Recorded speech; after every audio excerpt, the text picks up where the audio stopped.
پر stars ہو جائے اور اللہ کی بات کو بجا لائے۔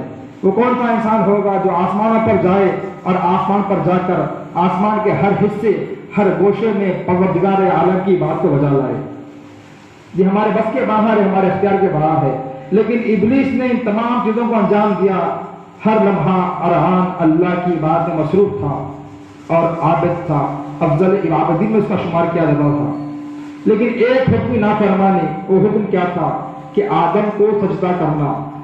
سجدہ تو پروردگار عالم کے لیے تھا، لیکن ظاہری آدم کو اللہ نے قبلہ بنایا اور قبلہ بنا کر کہا کہ آدم اب تمہارے لیے قبلہ گاہ ہے، اب تم تمام ملائکہ اس کو سجدہ کرو، اور تمام ملائکہ نے سجدہ کیا سوائے آدم، سوائے ابلیس کے، اور بارگاہ الہی سے مردود ہو گیا۔ لیکن اس میں جو حکمت پوشیدہ ہے وہ سمجھنا ہوگا کہ آدم کی اس وقت شخصیت کیا تھی اور حیثیت کیا تھی۔ ایسا کیا تھا کہ اللہ نے آدم کو سجدے کا حکم دیا، اور سجدے کا حکم جس نے بجا لایا وہ بارگاہ الہی میں مقبول، اور جس نے نافرمانی کی اللہ کی بارگاہ سے مردود ہو گیا، نکال دیا گیا۔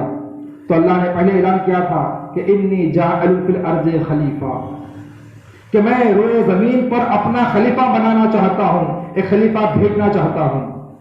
ملائکہ نے جس نے اعتراض کیا اللہ نے جواب دیا، لیکن جب اللہ نے جواب دیا اور کہا کہ انی عالم ما لا تعلمون، کہ جو کچھ میں جانتا ہوں وہ تم نہیں جانتے، ملائکہ خاموش ہو گئے اور سجدہ ریز ہو گئے۔ تو یہاں پر جو حکمت تھی وہ یہی تھی کہ چونکہ اللہ نے آدم کو بحیثیت خلیفہ بنایا تھا، کہ آدم اللہ کے خلیفہ تھے، تو یہاں سے پتہ یہ چلتا ہے کہ اللہ جس کو خلیفہ بنائے وہ تمام کے لیے قبلہ گاہ بن جاتا ہے، اس کے سامنے سروں کو جھکانا ہوتا ہے۔ جو اللہ کے خلیفہ کے سامنے تسلیم نہ ہو، کتنی ہی عبادتیں کیوں نہ کر لے، تمام عبادتیں ضائع ہو جاتی ہیں۔ جو اللہ کے خلیفہ کا انکار کر دے، خدا کے بنائے ہوئے خلیفہ کو چھوڑ کر کسی اور کو خلیفہ بنائے یا تکبرانہ انداز پیش کرے، وہ اللہ کی بارگاہ سے ویسے ہی مردود ہوتا ہے جیسے ابلیس کو مردود کر دیا گیا۔ اب چاہے کوئی سن و سال میں کیوں نہ بڑا ہو، چاہے وہ صحابت میں کتنا کیوں نہ بڑا ہو، سب کو علی کے سامنے سجدہ ہونا چاہیے، اس لیے کہ علی کو بھی رسول اللہ نے قبلہ گاہ قرار دیا اور فرمایا کہ یا علی انت بمنزلۃ من کعبہ، کہ علی تمہاری منزلت کعبے کی طرح ہے، اور علی ویسے ہی اللہ کا بنا ہوا خلیفہ ہے جیسے آدم اللہ کے بنائے ہوئے خلیفہ تھے، بلکہ آدم سے افضل ترین خلیفہ ملائکہ علیہ السلام ہے۔ کیوں؟ اس لیے کہ آدم تو آدم تھے، لیکن آدم کا علم محدود تھا، آدم کی شجاعت محدود تھی، آدم کی سخاوت محدود تھی، آدم کے تمام صفات کو آپ دیکھ لیں، علی کے مقابل تمام صفات محدود تھی، اور علی کی ہر صفت لامحدود تھی۔ اسلام پڑھ رہے حضرات، ایسی نہیں ملے گی علی کی جس کے بارے میں آپ کہیں کہ ہاں یہ صفت علی میں محدود تھی۔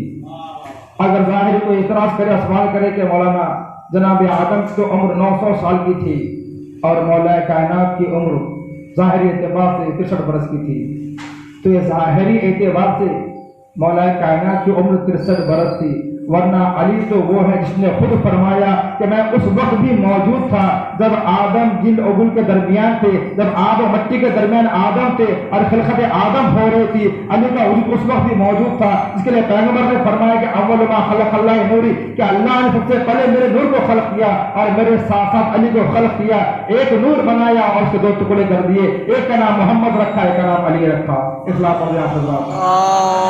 آدم تو اس لیے علی افضل ہے کہ اللہ نے آدم کو جن اسماء کی تعلیم دی تھی اور فرشتوں سے پوچھا تھا کہ وہ اسماء بتلاؤ اگر تم خلیفہ بننا چاہتے ہو، تو جو اسماء آدم جانتے ہیں ان ناموں کو بتاؤ، تو فرشتے خاصر ہو گئے، خاموش ہو گئے، اور یہ کہا کہ پروردگار ہمیں اتنا ہی علم ہے جتنا تو نے ہم کو نوازا ہے، اس کے سوا ہم کچھ نہیں جانتے۔ اور جب آدم نے ان اسماء کو لے تو اسماء کیا تھے، تو آدم نے ان اسماء کا ذکر کیا تھا کہ یا اللہ بحق محمد وانت المحمود، بحق علی وانت الاعلی، بحق فاطمہ وانت فاطر السماوات والارض، بحق الحسن وانت المحسن، بحق الحسین انت قدیم الاحسان۔ درود پڑھیں آپ حضرات۔ اللهم صل علی محمد وعلی محمد۔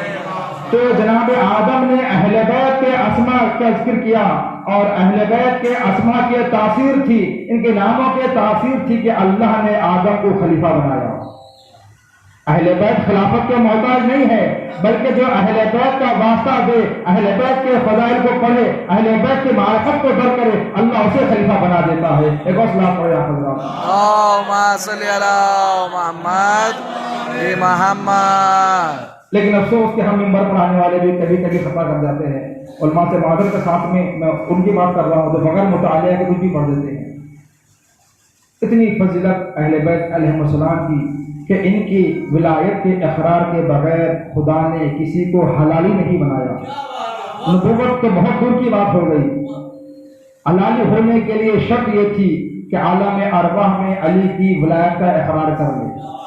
لیکن اس کے باوجود بھی کچھ لوگ ظاہری فضائل پڑھنے کے لیے یہ سمجھتے ہیں کہ اہل بیت کے پاس فضائل کی کمی ہے، تو لہٰذا اپنے سے کچھ بھی پیش کر دیں اور اہل بیت کی فضیلت آشکار ہو جاتی ہے۔ ایسا ہرگز نہیں ہے۔ کبھی کبھار اس کے اندر یہ ہوتا ہے کہ اہل بیت کی توہین بھی ہو جاتی ہے اور ہم سمجھ نہیں پاتے۔ البتہ روایت ہے اس حوالے سے کہ جناب یونس علیہ السلام کہ جو مچھلی کے پیٹ میں چلے گئے، شکم ماہی میں تھے اور 40 روز تک اس شکم ماہی میں تھے ترک اللہ کی بنیاد کے اوپر۔ اور پھر اس کے بعد آیت کریمہ جو ہم پڑھتے ہیں کہ سبحانک لا الہ سبحانک انی کنت من الظالمین کی جو آیت ہے، وہاں پر آیت کریمہ جب ہم تلاوت کرتے ہیں اس آیت کریمہ کو، اس کا حوالہ دیتے ہیں کہ جناب یونس سے ترک اللہ کیا تو خداوند عالم نے اس آیت کے بدلے میں اس آیت کی تلاوت کے ذریعے سے جناب یونس کو شکم ماہی سے باہر نکالا۔ اور وہ ترک اللہ کیا تھا؟ کہتے ہیں کہ ترک اللہ یہ تھا کہ علی کی ولایت کو تاخیر سے قبول کیا۔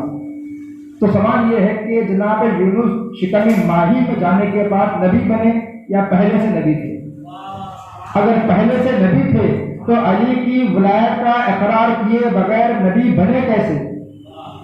تو لہٰذا گرامی دیکھیں، امتحان پہلے ہوتا ہے، ڈگری بعد میں ملتی ہے، عہدے بعد میں ملتے ہیں، پوسٹنگ بعد میں ہوتی ہے۔